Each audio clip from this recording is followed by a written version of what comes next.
If you do build AI voice agents, I've got some massive news. Retell AI just dropped a brand new feature that's going to make your AI voice agents 10 times smarter. And the best part is almost no one is using this yet. In this video, I'm going to walk you through each feature and exactly how to use it. So if you find this content useful or want to support the channel, hit that like button, drop a sub, and let's jump right into it.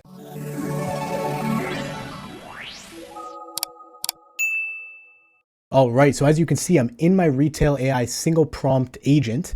And what you will notice is that there is a brand new button called Agent Handbook right here. Now, if you build AI voice agents, I promise you, you're going to be using this for every single agent you build from now on, because the Agent Handbook enables pre-built best practice prompts that improve the agent's personality, accuracy, and safety. So as you can see, we have three columns: personality and tone, accuracy and format, as well as trust and safety. Now, what I'm going to do is walk you through each setting and give you an example prompt so that I can show you when each setting is toggled on, how the agent is going to perform. So let's begin with the professional rep personality. So this makes your agent sound like a great professional rep. And the way it does that is by following a sequence that goes acknowledge, statement, and next steps. Now, automatically, every time you create a new agent, Retell is going to toggle this setting on because it's such a common one to use. So my suggestion would be to always leave this setting on no matter what type of agent you're building, unless it's a very custom agent. However, I still want to show you guys exactly how it's going to act under the different conditions. So what we're going to do is toggle this setting off and we will press save.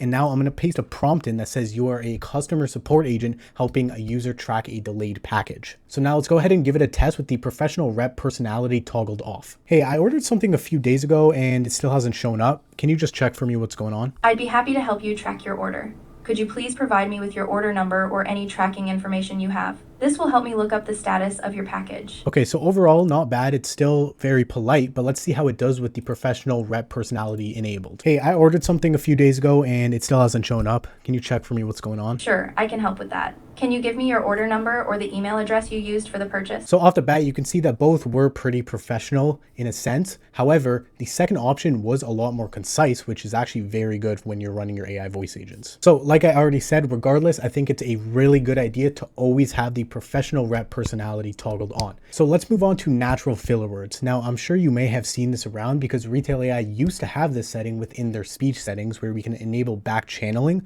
which will allow the agent to talk more naturally, use more natural filler words, and you can actually add in custom filler words. So all Retell did is move that setting into the agent handbook. So now if I go back to speech settings, you actually won't see an option to enable back channeling anymore. So this one's pretty much self-explanatory. All it's going to do if you enable this is use words like or okay, or you know, in between each sentence to make the conversation feel more natural and make the agent sound more human-like. But because I've already shown this setting in multiple other videos, I'm gonna go ahead and skip on to high empathy. Now this one is really cool because it guides the agent to use empathetic language when the situation calls for it, such as acknowledging concerns, making callers feel heard, and reassuring them before moving to a solution. So this setting is going to be extremely useful if you're building support agents or agents that handle complaints or any scenario where callers may feel frustrated or emotional. All right, so let's go ahead and test out the high empathy setting. Let's go ahead and leave it off for now. I'm going to use the same prompt. You are a customer support agent helping a user track a delayed package.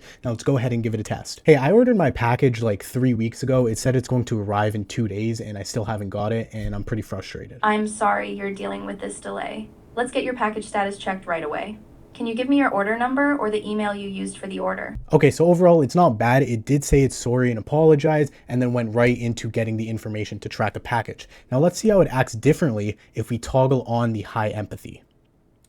Hey, I ordered my package like 3 weeks ago. It said it was going to arrive in 2 days and I still haven't heard anything and I'm pretty frustrated about that. I'm really sorry you're dealing with this delay. I understand how frustrating that can be. Let's get this sorted out. Can you give me your order number or the email you used for the purchase? Wow, so overall much better. It had an extended apology saying it's very sorry, and it even said that it understands that this can be frustrating, and then went into asking for information to get the problem sorted out. So most definitely, if you're ever building agents that has to deal with frustrated customers or any customer support or complaint department, this is a great setting to use. All right, so those are the 3 settings that are offered in the agent handbook under personality and tone. So next, we're gonna move on to accuracy and format, and this is the part I'm really excited about. All right, so as you can see, we have 4 different settings to go through, starting off with a massive one, which is going to be echo verification. Now, in previous videos, I show you how to do this by building it directly into the prompt. However, having a built-in built-in setting for this is massive. So you're probably wondering what echo verification actually is. Essentially, all it's saying is the agent's going to repeat information back to the user to ensure that it got it correct. So this can be names, emails, phone numbers, and so on. So this is really going to be a game changer for any agent that collects information, because as we know, in the past, agents have struggled with collecting correct email addresses and phone numbers that lead to many problems. So my advice for echo verification is always enable it if your agent is ever collecting any sort of information from the user, because regardless, you should have something in your prompt that says confirm the email address or confirm the phone number with the user after collecting it. But now with echo verification, that will automatically happen no matter what. All right, so next we got native phonetic alphabet. Now this one is really cool because whenever the agent is giving you information, or vice versa, if it's confirming information, it can spell out everything phonetically to ensure that the information being passed is 100% correct. So this is another great setting to enable if your agent is collecting email addresses or names and you want to ensure that the spelling is accurate. So let's go ahead and see how this works. Right now, I'm going to paste in a prompt that says, spell out the invoice number this to the user for confirmation. So right now we have the phonetic alphabet disabled, so let's see how it does. All right, just to confirm, your invoice number is 0AZDT92C. Is that correct? All right, so as you can see, it pretty much read out the exact prompt. So now let's go ahead and enable that setting and see how it performs differently. All right, just to confirm, your invoice number is 0AZDT92C. That's 0.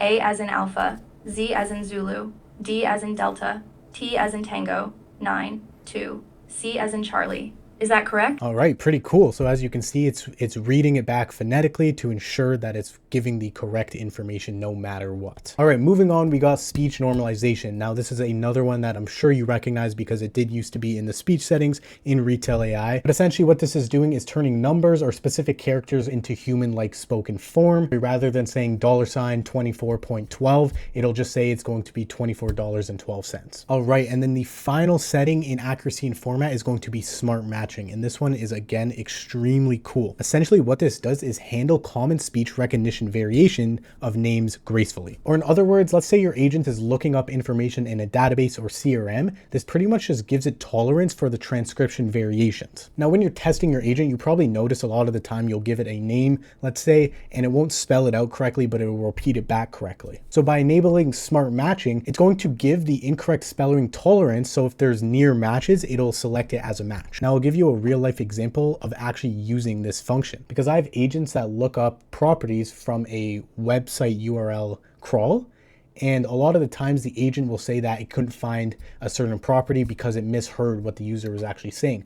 But now with smart matching, it makes it a lot more accurate when it's looking up those specific properties. All right, and the last section we're going to go through is trust and safety. These ones are pretty quick. The first one is AI disclosure when asked. So this, again, Retell AI keeps automatically enabled, as you should always do with all your agents. And it's pretty much saying if the caller asks if this is AI or a voice agent on the phone, it's going to disclose that it is an AI. Now this is really important to include in all your voice agents, and I even include it in the welcome message. Now scope boundaries is another one I'm pretty excited about because the agents have struggled with this in the past, but essentially what it's doing is making sure that the agent doesn't release any information that it doesn't actually know. So pretty much if a user asks a question and it's not directly in the prompt or the knowledge base, the agent will straight up just say it doesn't know and move on rather than taking a guess, let's say. Now before, even when you included this in the prompt, sometimes it would hallucinate and give some random information. So the fact that Retell AI added the scope boundaries is a really big use. Now for me, I think it's really crucial that scope boundaries is always enabled, because in what situation would you want your AI